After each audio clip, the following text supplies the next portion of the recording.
You check your reflection before you leave the house. In a window, in a phone screen, in the black mirror of a turned-off television. You do this without thinking, but the real answer to why you do it is far stranger than vanity. It goes back to a moment that changed the human brain forever. Imagine the first time. No mirrors yet. No still water you've learned to trust. Just a quiet pool at the edge of a forest, and a face staring back that shouldn't be there. Your ancestors didn't have glass. They had puddles. They had the flat black surface of obsidian, a volcanic glass that, when polished, throws back a dim and warped version of whatever stands in front of it.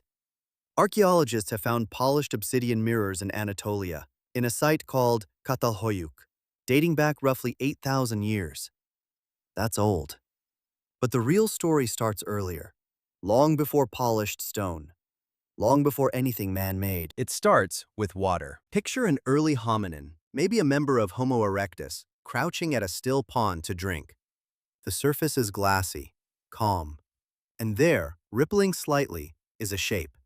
Two eyes, a nose, a mouth moving when their own mouth moves. What would you do? Most animals fail this test immediately. Show a dog a mirror and it barks at the stranger, or ignores it, or sniffs behind the glass looking for the body that should be attached to the face. Most species never figure out that the thing in the reflection is them. Gordon Gallup Jr., a psychologist at the State University of New York, designed an experiment in 1970 to test this directly. He marked the foreheads of chimpanzees with a dye, then showed them a mirror. The chimps reached up and touched their own foreheads, not the mirror, themselves. They understood. The image was not a rival.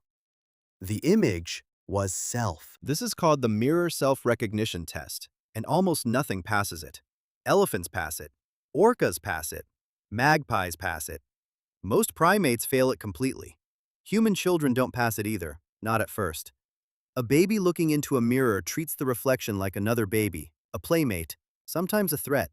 Researchers like Philippe Rochat at Emory University have shown that human self-recognition doesn't fully develop until somewhere between 18 and 24 months old. Before that age, you didn't know you existed as a separate, observable thing. You were just a stream of sensation, no outside view, no self looking back. Then one day, you looked into a mirror and you understood. That was you. This moment is not small. It might be one of the most important developmental leaps a human brain ever makes. Because once you recognize your own reflection, you gain something most animals never get: a second perspective on yourself. The ability to see your own face the way other people see it. The beginning of self-consciousness in the truest sense of the word. Now scale that moment up. Not a single baby. An entire species slowly discovering this for the first time, generation after generation, near rivers and ponds and tide pools. What did it do to them? Anthropologists believe the discovery of stable reflective surfaces may have reshaped early human behavior in ways we rarely think about. Once you can see your own face, you can start to wonder what it communicates. You can notice that fear looks like something, that anger looks like something, that your expressions are not invisible. They are broadcast, constantly, to everyone around you. This is the foundation of something called theory of mind. The ability to understand that other people have thoughts and feelings separate from your own. Researchers studying primate cognition, including work associated with Frans de Waal at Emory University, have long pointed to mirror self-recognition as a marker correlated with more advanced social cognition. The species that can recognize themselves tend to be the species capable of complex social bonds, deception, empathy, and group coordination. Coincidence?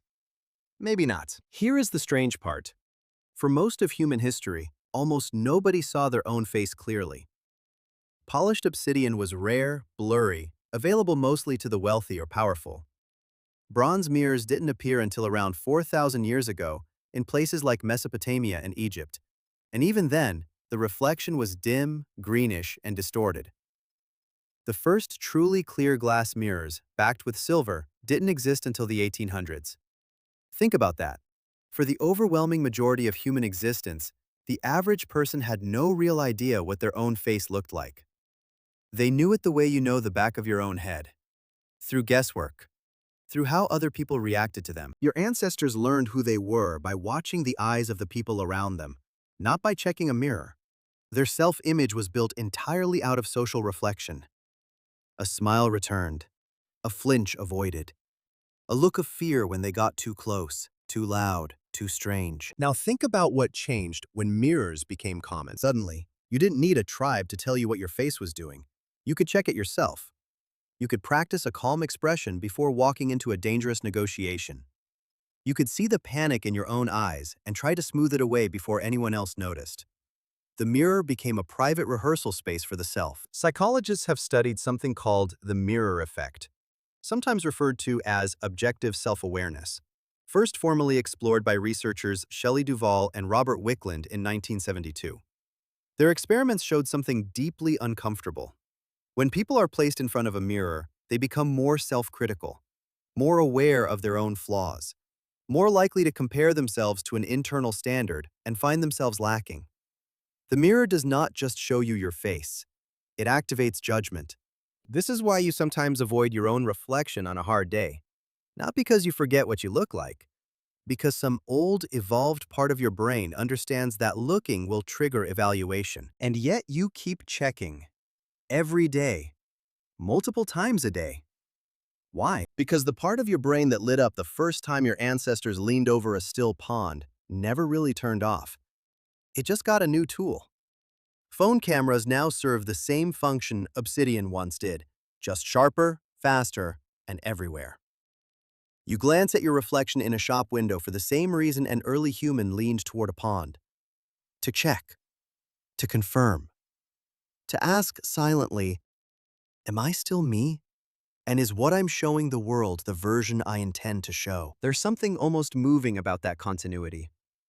8,000 years separate you from someone polishing volcanic glass by firelight, hoping to see their own face clearly for the first time.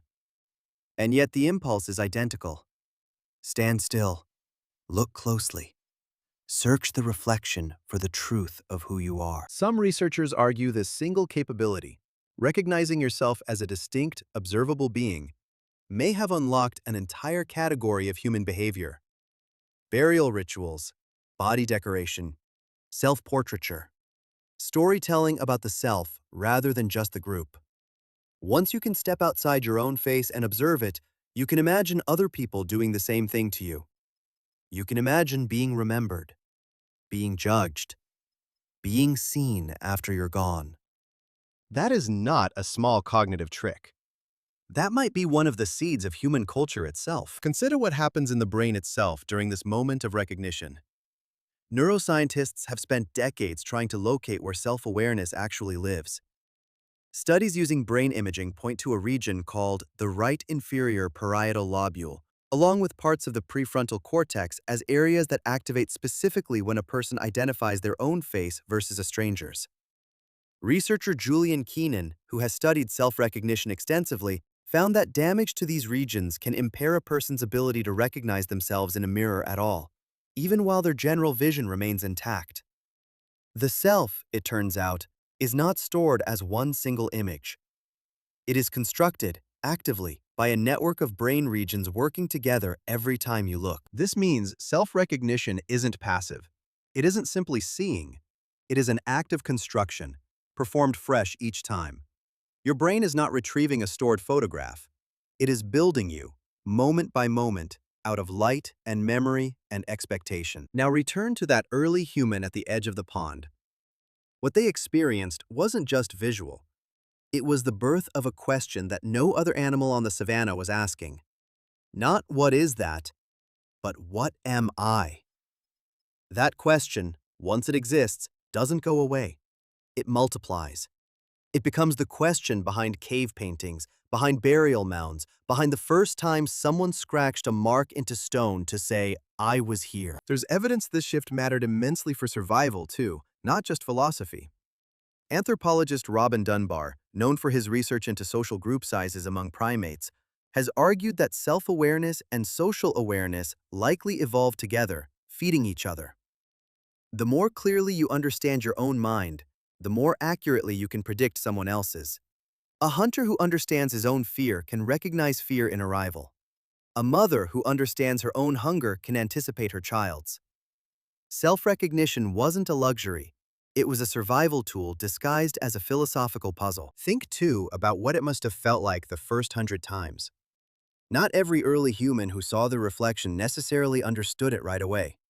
Some research into child development suggests the realization can come gradually, in stages, rather than all at once. First, the reflection is treated as another being. Then, slowly, contingency is noticed. The reflection moves exactly when you move. It blinks exactly when you blink. Eventually, the brain stops treating this as coincidence and starts treating it as identity. That gap between noticing the pattern and accepting what it means may have stretched across many individual lifetimes before it became common, shared knowledge passed down through a group. And once it was shared knowledge, everything downstream of it changed. Ochre, the reddish mineral pigment, shows up in archaeological sites associated with early Homo sapiens going back over 100,000 years, often interpreted by researchers as evidence of body decoration. You don't paint your own skin unless you have some working model of how you appear to others.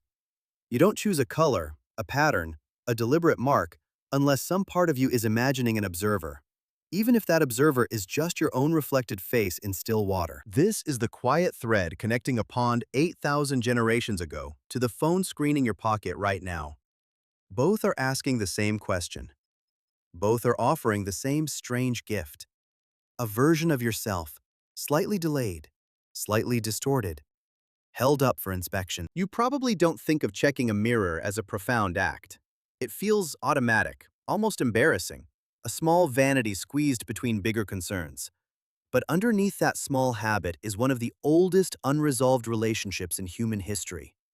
The relationship between you and the version of you that the world sees. So tonight, when you glance at yourself in a dark phone screen before it lights up, or catch a reflection in a window while walking past, you are repeating an act older than agriculture, older than writing, older than almost everything you'd call civilization.